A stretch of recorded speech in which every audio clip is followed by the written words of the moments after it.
ուժեղ գեղարվեստություններ։ Տեսնում եմ ինչքան մարտական եք դուք տրամադրված, բայց մենք այսօր ես կուզենայի շատ ակտիվ քննարկումներ ունենայինք, որտեղ ես ձեր օգնության կարիք ունեմ, որ հասկանամ Գեղարքունիքի բոլոր խնդիրները, մենք միասին ենք լուծելու այդ խնդիրները, մենք միասին ենք հաղթանակ տանելու, դրանից հետո միասին պետք է զարգացնենք Գեղարքունիքի մարզը։ Հիմա մեզ շատ անգամ ավելի կարևոր է հասկանանք զարգացման process-ները, քանի որ մենք Ֆերոյանի հետ շատ վստահ ենք, որ հաղթանակը մեզ շատ մոտ է եւ շատ շուտով մենք այդ հաղթանակը տոնելու ենք միասին։ Նորից ենք հավաքվելու, բայց արդեն ավելի մեծ կազմով, հետո այցելելու ենք ամեն շրջան, հասկանալու ենք ձեր խնդիրները եւ միասին լուծելու ենք այդ բոլոր խնդիրները։ Ես ցանկություն ունեմ, որ դուք շատ ակտիվ լինեք այսօր, որ հետաքրքիր ժամանակ անցկացնենք։ Բայց մինչև անցնենք դրան, ես ուզում եմ մի թեթև ներկայացնեմ Գեղարքունիքի մարզի խնդիրները, որովհետև դուք դժվար առանձին ամեն ինչից տեղյակ լինեք, սրանք 8 տարվա ընթացքում ինչի են հասցրել։ Սա ամբողջ հանրապետությունով է, բայց Գեղարքունիքի մարզը ինձ թվում էր իրավունք չուներ այս վիճակին հասնելուն, որովհետև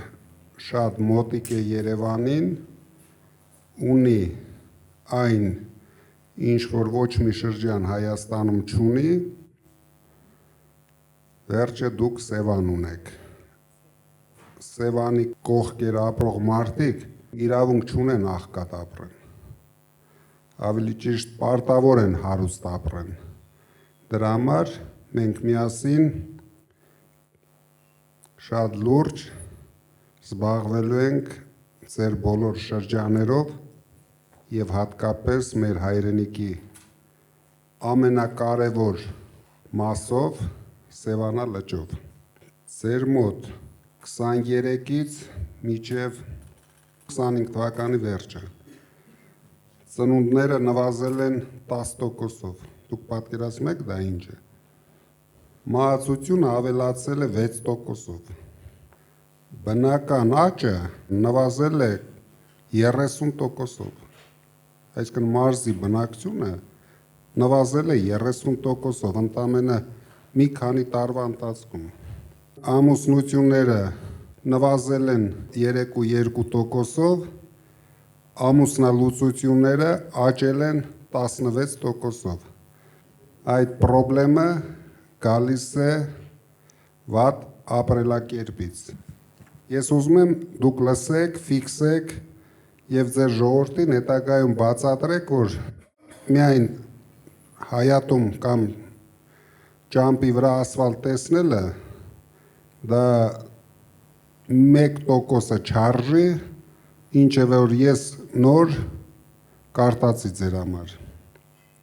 Հիմա շրջանի տնտեսությունը, արդյունաբերությունը նվազել է 2%-ով մարզի, գյուղատնտեսությունը 4%-ով, շինարարությունը 1%-ով,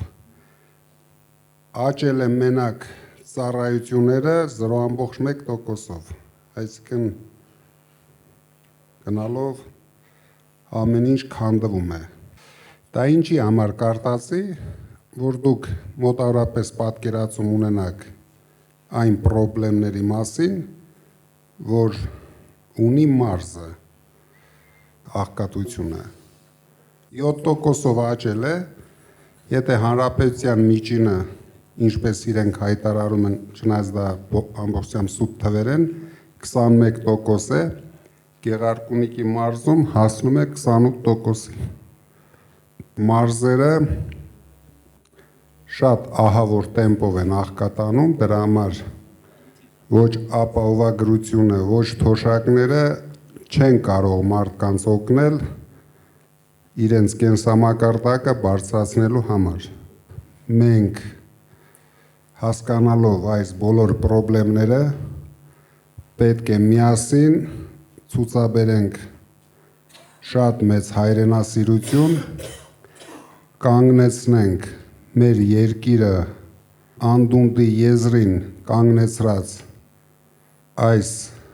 թույլ, անկարող, անիմաստ իշխանությանը, որովհետև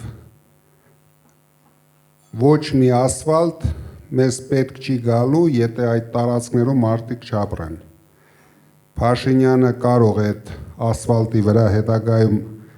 միայնակ հեծանիվ քշի կամ Ալիևին հրավիրի իրենք քշեն միասին կամ առավել ևս Վարդենիսի կողմից շատ հեշտությամբ ադրբեջանցիները կգան քշեն, բայց մենք ձեզ հետ պետք է թույլ չտանք, պետք է մեկ օր շուտ կանգնեցնենք այս ահավոր process-ները, ինչը որ կատարվում է մեր հայրենիքի հետ եւ ձեր մարզի հետ։ Դուք պատկերացնում եք մարզի հիմնական բնակչությունը, ամենայն դեպս մեծ մասը ուղիղ կապ ունի Սևանա լճի հետ։ Սևանա լիճը աշխարհի ամենամաքուր լճերից մեկն է, բայց վստահ եմ, ոչ մեկը չի զբաղվում Սևանա լճով, բայց մենք ձեզ հետ պետք է Սևանա լիճը լճից փոխարինենք մեծ տնտեսական գործունեություն ունեցող հիմնարկի։ Սևանա լիճը պետք է դառնա ամենամեծ տնտեսական գործունեություն ունեցող հիմնարկներից մեկը։ Ամբողջ աշխարհում, օրինակ Նորվեգիայում գազի եւ նավթի հետ համարժեք տնտեսությանը օգնում ու զարգացնում է լասոսի արտադրությունը, ինչը հիմնականում ընդամենը լասոսի համար մաքուր ջրեր է պետք, ուրիշ ոչ մի բան պետք չի։ Ինքը իրան աճում ու զարգանում է, բայց այստեղ ոչ մի անգամ չի եղել տնտեսական քաղաքականություն, դրա համար մենք ունենալու ենք համակարգված մոտեցում, մենք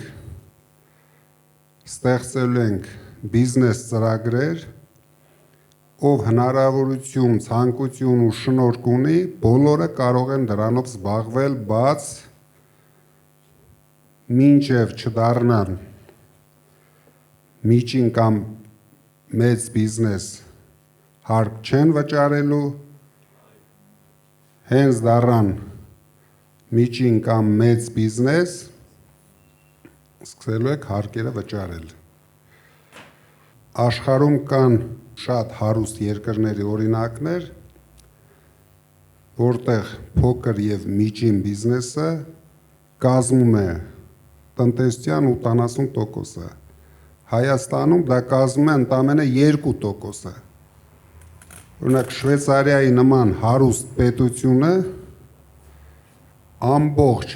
պետության հիմքը փոքր եւ միջին բիզնեսն է։ Շատ ցածր հարկերով, բայց հարյուրավոր միլիարդ դոլարներ բյուջե են վճարում այդ փոքր եւ միջին բիզնեսի հնարավորություններով։ Մենք պարտավոր ենք վերցնենք այդպիսի մոդել մեր զարգացման,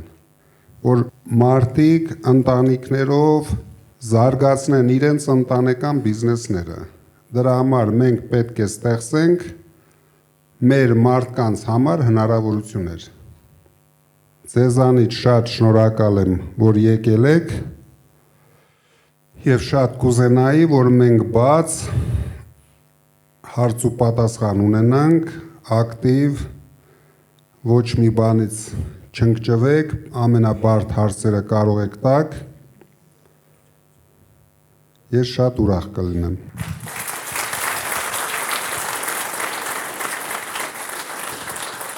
Պարոն Կարապետյան, հիմա Վարդենիսում այնպիսի պայմաններ են ստեղծված, որ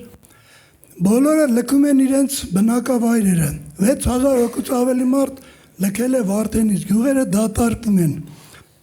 Ուրեմն ադրբեջանցիներ եկել են, նստել են լրիվ Վարդենիցի տարածքում։ Ես դա չեմ լսել, ես դա տեսել եմ։ Կարամ Սոտկիից մինչև մեր Կարմիր լճեր տարածքում ասեմ, որ ադրբեջանցիներ որտեղ են նստած, եւ նրանք էլ առանց մի դիմադրականություն 2-3 անգամ առաջ են եկել։ Վերին շրջայում, ներքին շրջայում, Նորաբաքում, Սոտքում, Վարդենիսի սարում եւ մնա Աղբրաձոր եւ մնացած գյուղերում։ Սիրելի Վարդենիսցիներ ջան, սա առաջին հերթին ձեզ եմ ասում եւ մեր հայ ժողովրդին եմ ասում։ Հունիսի 7-ին մենք մեր ձայնը տանք ուժեղ Հայաստանին, որպեսզի փրկվենք այս ամեն ինչից, որպեսզի բոլոր բնակավայրերը վերականգնվեն։ Շատ շնորհակալություն լավ ելույթի համար։ Ես ճիշտն ասած չուզեցի ամեն շրջանին անդրադառնալ, որտեղ ինձ թվում էր հարց ու պատասխանի ժամանակ մենք դրանք անդրադառնանք, բայց կոնկրետ Վարդենիսի մասով ուզում եմ երկու բան ասեմ։ Քանի որ այս իշխանության, որ ասում է Բառադի ղեկավարը չի կարողանում ոչ մի ձևի հակաճառի իր շեֆին, դրա համար մենք ունենք շատ լուրջ խնդիրներ բոլոր սահմանամերձ շրջաներում։ Քանի որ հայտարարվել է, որ 300,000 ադրբեջանցիներ գալու են ապրեն Հայաստանում, ինքը նույնիսկ անցած շաբաթ երևի շատերը տեսած կլինեք լրագրողների հետ հանդիպման ժամանակ, երբ որ լրագրողը կասկած հայտնեց, որ այդպիսի բան կա, ես առաջարկեցի, որ ինքը բարձրանա ազգային ժողովի ամբիոն եւ հայտարարի, որ այդպիսի բան չկա։ Արդեն 10 օր անցել է, իրենցից չենք լսում ոչ մի հայտարարություն, քանի որ իրոք այդպիսի բան կա, ինքը ունի վախեր, ունի ինձ թվում է գաղտնի պայմանավորվածություններ, դրա համար ամեն ինչ անում են, որ սահմանամերձ շրջաները նույնպես, ինչպես Արցախին խաղաղություն բերեց, կարող է խաղաղություն բերել Վարդենիսին եւ ամենակարևորը ես շատ մեծ անհանգստություն ունեմ, որ ինքը կարող է խաղաղություն բերել Սյունիքին, հայաթափել Սյունիքը, բերել լցնել ադրբեջանցիներով եւ հետո նորից գոռալ միկրոֆոներով, որ ոչինչ խաղաղություն են բերել, այն իրա կրծքի բրոշկեն մի քիչ փոքրացնի եւ կապացուցի, որ սա միակ ոնց որ երեք հայտարարեց, որ Արցախը նույնիսկ շարժումն է սխալ եղել, կհայտարարի, որ ինչ է ժողովուրդ ջան, Վարդենիսը բասար գեճար է եղել։ Ես պրիճոմ, հեսա վերցրեք պատմությունը կարտացեք, պատմական ինչ-որ հատվածում անունը բասար գեճար է եղել, հետո կանցնի մեր Սևանին, կասի Սևանը գյոլճա է եղել, դաժե Ֆերոյանին չի հարգի։ Այս մարդը իրոք ոչ մի սրբություն չունի, ու ոչ միայն կարող էր սրբություն չունենալ, բայց թողել հանգիստ գնալ, իր համար Ենոկավանում մի հատ խոզաբուծարան կունենար, հանգիստ դրանով կզբաղվեր, ինքը իրավունք չունի կապ ունենա մեր երկրի ու ժողովրդի ապագայի հետ, որովհետև դա վտանգավոր է թե մեր պետությանը, թե մեր ժողովրդին, չեմ ուզում ամեն անգամ ասեմ, բայց ակտիվ եղեք, որովհետև իրոք մենք կանգնած ենք ջրբաժանի առջև, մենք կարող է մեկ սխալ քայլ անելով շատ ծանր ճակատագրի արժանացնենք մեր երկիրը ու ժողովրդին, ու ինքը արդեն գիտեք հայտարարել է 4-րդ հանրապետություն, հաջորդ անգամ կորցնելով Սյունիքը կայտարարի 5-րդ հանրապետություն ու նորից կգորգռա, մի քիչ Ալիևին խնդրի, մի քիչ փող կտա, նորից ասֆալտ կանի ձեր գյուղերում, մարդկանց նորից կխաբի ու կմոլորեցնի, բայց մենք ունենք ազգային խնդիր, մենք բոլորս պետք է միանանք այդ ազգային խնդիրը լուծելու համար։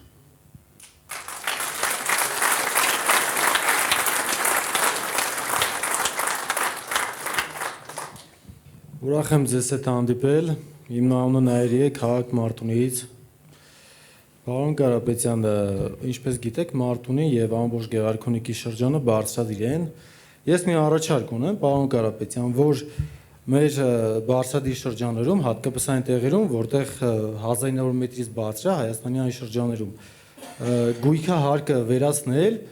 տեսեք, այսպիսի բան կա, որ մարդը, երբ որ ուզում են տուն կառուցել, պետությանը մեծ գումարներ են վճարում, հատկապես այս իշխանությունների օրոք այդ հարկերը ավելի բարձրացվել են, հողի հարկերը, գույքի հարկերը բոլորը բարձրացվել են շատ, ու մարդիկ այս խնդրի պատճառով շատ ժամանակ չեն կարողանում տուն կառուցել։ Մենք տանելու ենք շատ լուրջ քաղաքականություն, օգտագործելով Սփյուռքի հնարավորությունները։ Գույքա հարկը դա շատ կարևոր հարց էր բարձրացեցիք, բայց հավատացեք, դա երևի ամենափոքր խնդիրներն են շրջանի, դա երևի ամենահեշտ լուծվող խնդիրն է շրջանում, մեզ համար ամենակարևորը ձեր շրջանում ստեղծել աշխատատեղեր,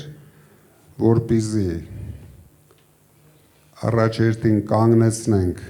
մարդկանց տեղափոխվելը եւ հնարավորություն ստեղծենք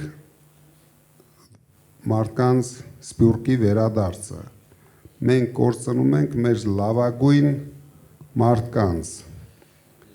չունենալով աշխատատեղեր, դրա համար դուք գիտեք, մենք հայտարարում ենք մեր ծրագիրը, վստահ եղեք, որ մենք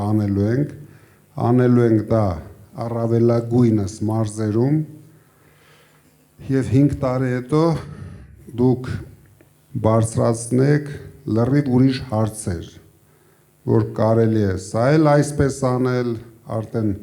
ոգևորությամբ, որ դուք տեսնեք, որ դուք զարգանում եք։ Միայն հարկերը չի պրոբլեմը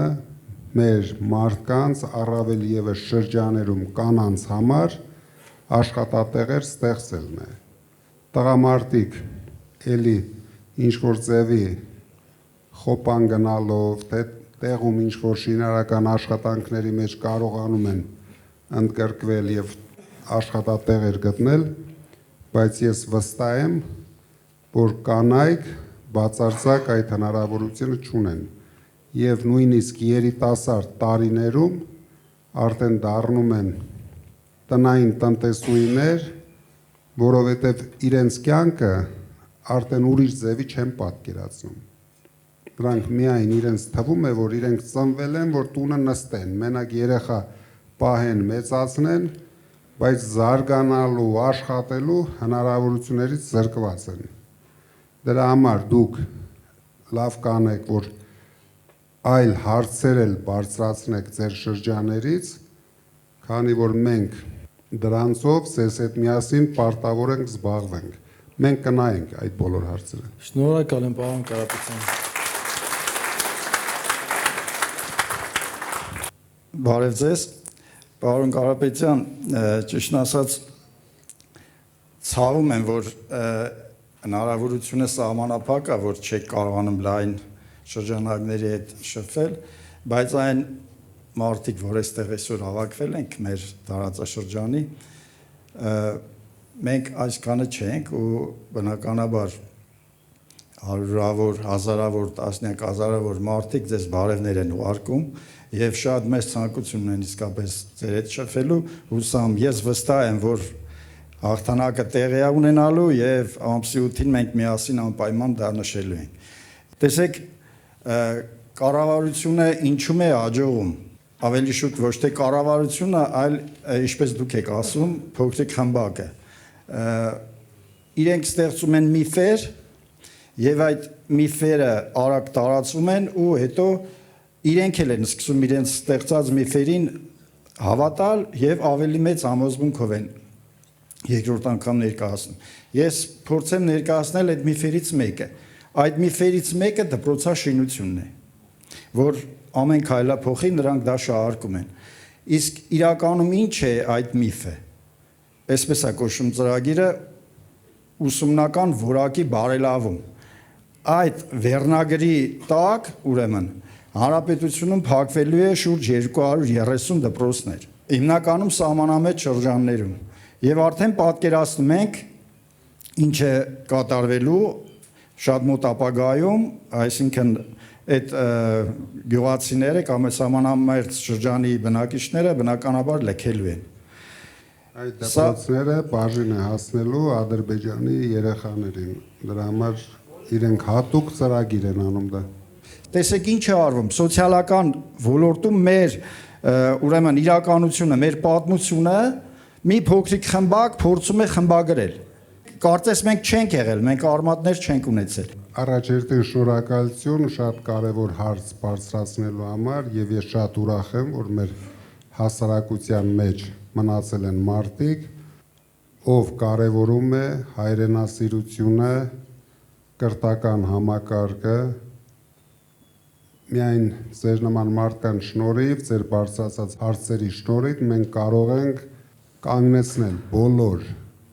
ձեռնարկված process-ները, որով սրանք քանդում են մեր ինքնությունը։ Ինքնությունը քանդելու համար ամենահեշտ ձևը սկսեն երեխաներից։ Երեխաները եթե չկարտան, չսովորեն, որ մենք ունեցել ենք մեծ երկիր, մենք ունեցել ենք շատ հերոսներ, մենք աշխարհի երեսին երևալու ենք որպես թույլ, վախկոտ, վախերի մեջ ապրող երկիր, հանկարծ առավոտ շուտ Ալիևը փրշտա, մենք պարտավոր ենք բոլորս արձագանքենք դրան եւ սկսենք գոռալ, որ մենակ Փաշինյանը կարող է մեզ բերել խաղաղություն։ Ամբողջությամբ կորցրել ենք ազգային ինքնասիրությունը, բոլոր մակարդակներով։ Դուք նայեք, ուշադիր նայեք։ Այդ մարդը ոչ մի բան չի կարողանում ներկայացնել։ Հիմա մտելա ընտրական պայքարի մեջ։ Մենք ծրագիր ենք ներկայացրել։ Իրենք էլ են ծրագիր ներկայացրել։ Վերցրեք ուսումնասիրեք։ Մենք հայտարարում ենք, որ մանկավարժների, կուլտուրայի բնագավառի աշխատողների, աշխատավարձները 5 տարում ամեն տարի համամասնորեն 150%-ով բարձրացում ենք։ Դա նրա համար ենք անում, որ լուծենք ձեր ասած խնդիրները, քանի որ եթե մենք չունենանք նորմալ հայրենասեր մանկավարժներ, չխրախուսվի այդ մասնագիտությունը, ես մանկավարժի ընտանիքից եմ, հայրս, մայրս եղել են մանկավարժներ, եւ ես տեսել եմ մանկավարժների բոլոր հնարավորություններն էլ, ոչ հնարավորություններն էլ, պետությունը պետք է խրախուսի եւ աջակցի ամենակարևոր մասնագիտությունը, որտեղ ծնողների հետ զուգահեռ այդ մասնագիտությունը դաստիարակում է մարդկանց, երեխաներին եւ ինչպիսի երեխաներ կունենա ցանկացած ընտանիք, շատ կարեւոր է մանկավարժների աշխատանքը։ Հիմա կոնկրետ Վարդենիսը ռեալ վտանգի տակ է։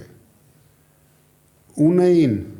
մեկ հատ թե հանրապետության համար, թե շրջանի համար կարևոր զարգացման օբյեկտ, որի կեսը նվիրեցին, դուք գիտեք որ առանց նույնիսկ կրակոցի նվիրեցին ադրբեջանցիներին։ Սոտկի հանգը մարդիկ նույնիսկ չեն պայքարում այն բանի համար, որը սովետական ժամանակներից եղել է մեր երկրի զարգացման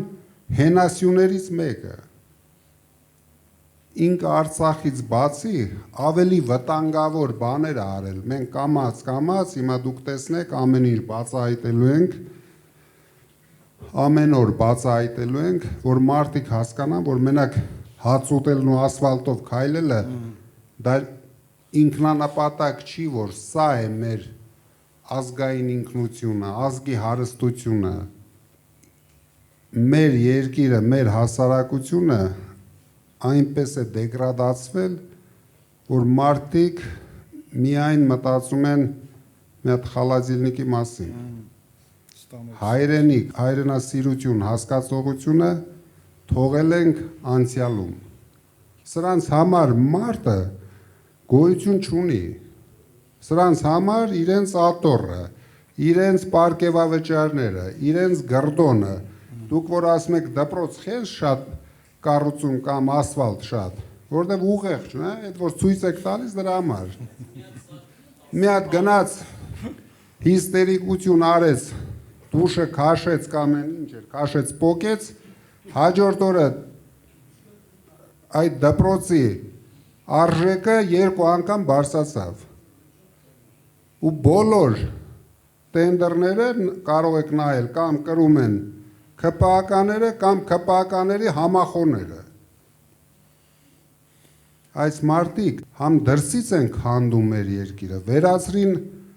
սփյուռքի ներկայությունը ամբողջությամբ Հայաստանում, մեր գլխավոր ուժը, մենք պարտավոր ենք, նորից եմ ասում, զարթնեցնենք մեր ժողովրդին, ինչքան հնարավոր է դուք եղեք ակտիվ, որովհետև ինքը հաստատ ձեր փողոցներում ղժղժալու է, սեր բացատրելու է։ Մենք հասնելու ենք նրան, որ իրենք սեր կարողանան բացատրել այդ ավտոբուսի ժողովուրդը միմյանց։ Իրենք իրավունք չունենան նույնիսկ ժողովրդին սեր բառը արտասանեն։ Որտեղ իրեն ճակատագիրը մեզ բացարձակապես հետաքրքիր չէ, իրար սիրեն, չեն սիրի, բայց ժողովրդին վնաս տալ չի կարելի։ Եղավ մի քիչ էմոցիոնալ էր, ոչինչ։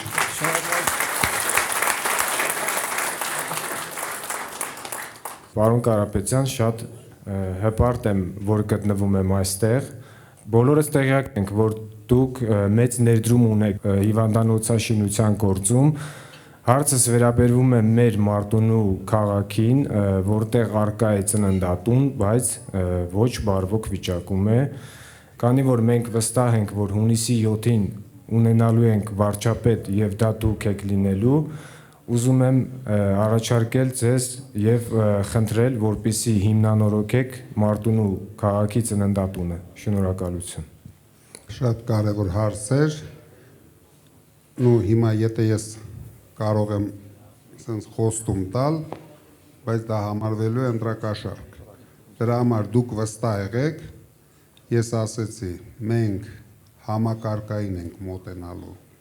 ոչ միայն ծննդատանը, մենք ամեն ինչ անելու ենք, որ նոր սերունդը բոլոր հնարավորությունները ունենա լավ ապրելու համար իր շրջանում։ Մենք արդեն նախագծեր ենք անում, դա բոլոր շրջաներում է լինելու, սպորտային, կուլտուրայի մի շենքի մեջ մենք Տաշիրում արել ենք, եթե դուք կարող եք նայել, ծրի պոլիկլինիկա մեջը, պոլիկլինիկա չի, ժամանակակից դիագնոստիկ սենտր, նույնպես Տաշիրում արել ենք, մենք այդ ամեն ինչ անելու ենք։ Ու շատ քիչ բյուջետային փողեր ենք օգտագործելու։ Հիմնականում, դուք երևի ոչ մեկը չեք կասկածում, իմ այլ հնարավորությունների, իմ ընկերների հնարավորությունների մասին, ձեր մարտունեցի տղեկի հնարավորությունների մասին, ձեր տղեկն են ամեն ինչ կառուցելու, մի կասկածեք։ Ձեր տղաները եւ հայ բիզնեսմենները։ Շնորհակալություն պարոն Կարապետյան, Գեղարքունիքի մարզ, Մարտունու շրջան, գյուղ Արծվանից, Բեկլարյան Արմեն։ Պարոն Կարապետյան, հարցս ի սկզբանե վերաբերվում էր Սևանա լճին եւ իրապես բավականին հուսադրված եմ, որ առաջինը դուք խոսեցիք դրա մասին, կարևորություն տալով այդ կարևոր հարցին։ Պետք չէ լինել ոլորտում փորձագետ, որպեսզի հասկանանք, որ հանրապետության կարևորագույն ռեսուրսներից մեկը Սևանա լիճը չի օգտագործվում ինչպես հարկն է։ Այն է պահել էկոլոգիապես մաքուր եւ օգտագործել ձկնորսությունը որպես տնտեսության մեջ կարևորագույն գործիք։ Հարցս հետևյալն է, պարոն Կարապետյան, ուժեղ Հայաստանը ձեր գլխավորությամբ արդեն ունեք կոնկրետ ծրագրեր, որոնք հնարավորություն կտան լուծել այդ խնդիրները։ Սևանի մասով ոչ թե մենք ունենք ծրագիր, մենք արդեն ունենք նախագծերը։ Սևանը դուք հիշում եք անցած շաբաթ մենք հայտարարեցինք $1 միլիարդ Հայաստանի туриզմի զարգացման մեջ, որից 500-ը գնալու է մարզերում եւ դուք հասկանում եք, որ դրա ահագին մեծ մասը գնալու է Սևանի զարգացման համար։ Դա մասնավոր ներդրումներ է լինելու, դա բյուջեի հետ ոչ մի կապ չի ունենալու։ Դուք շատ արագ կտեսնեք Սևանի մեր մոտեցումները, որտեղ մենք ուրիշ իրավունք չունենք։ Չունենք երկրորդ լիճ, երկրորդ Սևան կամ ավելի փոքր Սևան։ Դա մեր միակ ջրային հարստություն է, թե բիզնես զարգացնելու համար, թե туриզմի զարգացման համար։ Ես վստահ եմ, պարոն։ Մեր ժողովուրդը գյուղացիները ուզում են լսել, թե այդ հարցին ինչ լուծում է տրվելու իրենց հաջորդ վարչապետ Սամվել Կարապետյանը։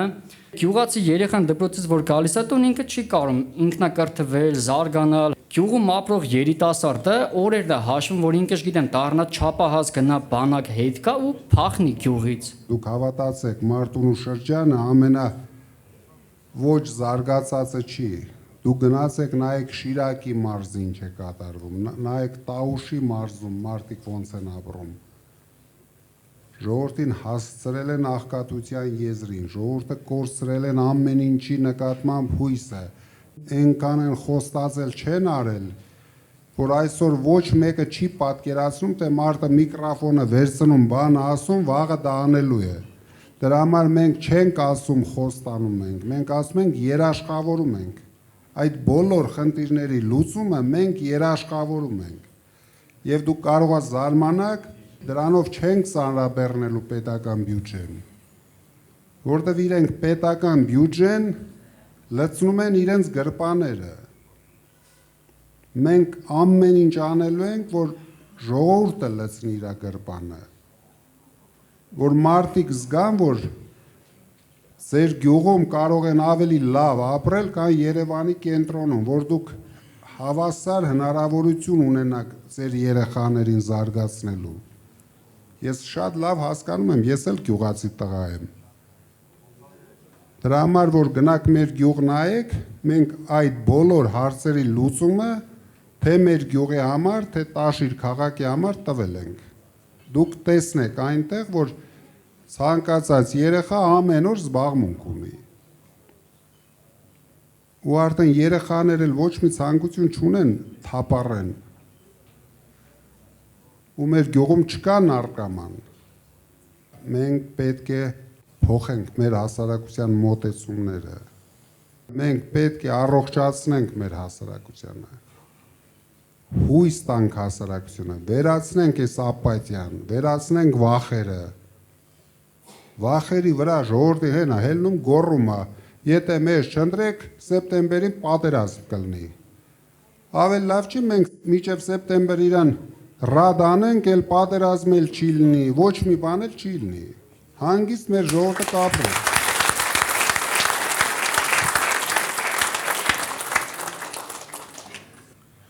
Մեծարգո Կարապետյան,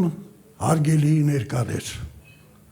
Ես Գեղարքունիքի մարզից եմ, Գավառից։ Կարևորը հավատի վերականգնումը հայի մեջ իր սեփական ուժերի նկատմամբ։ Մնացած խնդիրները կլուծվեն։ Զորավիք եմ։ Շնորհակալություն հայրիկ ջան։ Ես շատ ուրախ եմ, որ ձեր նման փորձառու ակտիվ մարդիկ այսօր մեր կողքին են։ Մենք պարտավոր ենք հայրենիքը բերենք մարդկանց սրտերի մեջ, բայց նույնիսկ հիմա լեզվի վրա չկա։ Դա դարել է արդեն վտանգավոր, եթե մենք մի քիչ մեր կողմնակիցներով շատ խոսանք հայրենիք բառեր արտասանենք, մի հատ էլ կսկսեն կալանավորել հայրենիքի համար։ Հայրենիք բառը, հայկական արժեքներ բառը, դա հիմա ներկայացում է որպես հանցագործություն։ Ես ընդամենը բոլորդ հիշում եք, ասի մենք մեր ձևով մասնակցենք մեր եկեղեցու պաշտպանությանը։ Դրա համար արդեն 1 տարի է կալանքի տակ եմ, որից 7 ամիսը ամենածանր պայմաններում։ Սրանք իրոք անհայրենիք են։ Պատկերացրեք, մեր երկրի գլխավոր հերոսը Փաշինյանն է։ Դուք պատկերացնում եք մի պետություն, ազգ, ում հերոսը Փաշինյանն է։ Տվեք երկրորդ հերոսի անունը։ Սրբապղծեցին ամեն ինչ, թե հերոսներին, թե մեր սրբավայրերը։ Ոնց կարելի է, դուք բոլորը տեսաք, այդքան ոստիկաներով, այդքան հատուկ ծառայություններով հարձակվեն Էջմիածնի վրա։ Ու դա տեսնում էր ամբողջ աշխարհը։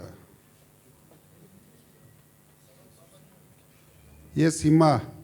շատ հանդիպումներ եմ ունենում, այսօր ժամը 1:30 նորից եկել էին հանդիպելու Շվեյցարիայի գլխավոր կուսակցության ղեկավարը, նրանք ապշած են։ Ինչպես դուք նշել եք ձեր խոսքում, Քյավառցի լինելը դա բրենդ է, իսկ այսօր այդ բրենդը եկել եւ կանգնել է ձեր կողքին թասիբով ու վստահ լինելով, որ մենք ունենալու ենք ուժեղ Հայաստան, ուժեղ Քյավառ։ Դուք ձեր ծրագրում նշում եք, որ 300,000 նոր աշխատատեղերի կառուցում եք պատրաստում իրականացնել։ Ես ուզում եմ հասկանալ նաեւ մեր ընդհանուր բնակչությունը, ինչպիսի ծրագրեր կա աշխատանքի կառուցման Գավառ քաղաքում, Հացառատ թաղամասում եւ նման մեր փոքր գյուղերում, որպիսի մեր ժողովուրդ բնակչություն ստիպված չլինի դուրս գա մեծ քաղաք, թեկուզ Երևանում աշխատելու, այլ մնա իր բնորանում աշխատի եւ ստեղծի։ Ես հասկանում եմ գլխավոր խնդիրը, դա ոչ միայն Գավառին, առավել եւս Գավառին, Մարտունուն, Տաշիրին է վերաբերվում, որտեղից շատ են արտագնա աշխատանքի մեկնողները։ Դրա համար մենք առաջի հերթին մտածելու ենք այդ քաղաքների, գյուղերի կանանց աշխատատեղով ապահովելու համար։ Դուք կարող եք նայել, մենք այդ խնդիրը ամբողջությամբ լուծել ենք Տաշիրում, ամենահեշտը ու ամենաարագը կանանց աշխատանքի տեղավորելու համար դա զարգացնել թեթև արդյունաբերությունը, որովհետև դա շատ արագ ալնում, ասենք ամենաշատը 6-8 ամսում կարող ենք ապահովել աշխատատեղերով։ Եվ հետագայում մենք մշակել ենք բոլոր շրջաների համար ծրագրեր, Արարատյան դաշտավայրը ունենալու է իր ծրագիրը, Սևանը իր ծրագիրը, Քյավառը իր ծրագիրը, Մարտունին իր ծրագիրը, մենք աշխատելու ենք տեղի մարդկանց հետ, որ հասկանանք ինչը կարող ենք արագ անել, մենք անող կառուցող ժողովուրդ ենք, վերջ ես Հայաստանում ամենաշատ աշխատատեղ ստեղծած մարդն եմ, 8 տարվա մեջ ինչքան գործարան մենք ենք բացել, պետությունը չի կարողացել դրա կեսն էլ ստեղծի։ Դրա համար դրա ձևերը մենք գիտենք, խնդիրներն էլ հասկանում ենք։ Մեզ պետք է ձևավորել կառավարություն ձեր օգնությամբ։ Մենք դա կանենք։ Հարցը վերաբերում է աուտիզմով տառապող երեխաներին։ Մենակ Սևան համայնքում կա 1500 երեխա։ Լոգոպեդի կարիք ունեն, իրանց պետությունը տրամադրում է տարեկան ընդամենը 70 ժամ։ Պատկերացնում եք, որ այդ 70 ժամը մի երեխայի համար շատ քիչ է։ Ինչ վերաբերվում է այդ մասնագիտական ուղղվածությանը, մենք ներգրավելու ենք ոչ միայն Հայաստանի, այլ աշխարհի լավագույն մասնագետներին, որպեսզի բոլոր այդպիսի խնդիրներին լուծում տանք։ Մեծարգո Կարապետյան, հարգարժան գեղարքունիքցիներ, հարգարժան կուսակից ընկերներ։ Ես ուզում եմ շնորհակալություն հայտնել ձեզ, ձեր Կարապետյան ընտանիքին ուրենկալության համար։ Իմ հարցերը մնաց, ուզում եմ եզրափակեմ, ես իմ հարցերը կտամ խորհրդարանում վարչապետ Կարապետյանին։ Ես ինքս падգամավորի թեկնածու եմ։ Շատ ուրախ կլինեմ, մենք շատ լուրջ գործեր ունենք անելու միասին։ Ուզում եմ ավելացնել, ես 2020 թվականից պայքարում եմ այս պատուած իշխանության դեմ եւ ամեն անգամ սոցիալական ցանցերում գրում էի մեր կայացած հայերի մեջ մի տաղա չկա տեր կանգնես ազգին Աստված մեզ բարի աճ գտնվեց եւ աշխարհարչակ հայերից մեկին է ուղարկել մեր հզոր Կարապետյանին, մեր ուժեղ Կարապետյանին մենք բոլորս ձեր հետ միասին պայքարելու ենք անուն մեր Հայաստանի, անուն մեր հայրենիքի, անուն մեր հանրության։ Շնորհակալություն ձեզ։ Ձեզանից էլ շատ շնորհակալ եմ։ Իրոք շատ հաճելի ժամանակ անցկացրեցինք, ինձ համար էլ սա շատ կարևոր էր լսել ձեր խնդիրները։ Մենք ձեզ հետ լուրջ աշխատանք ունենք անելու։ Լինենք համառ, բոլորդ հաստատ վստահ եղեք, մենք մեկ քայլ ենք հաղթանակից։ Մեզ պետք է ամենակարևորը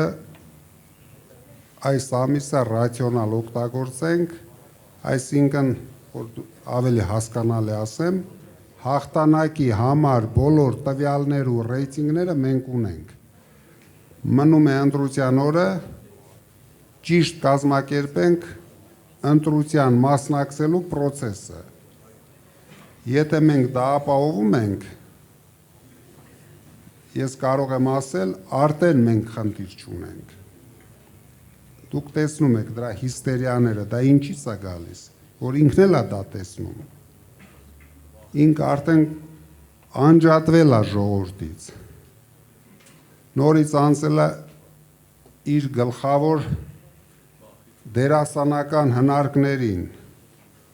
կարող է կանգնի լացի, կարող է ծնկի գա, ես այն օրը ասեցի, մեր ուժը իրեն ծնկի է բերելու հայ ժողովրդի առաջ, ու մենք իրեն ծնկի ենք բերելու։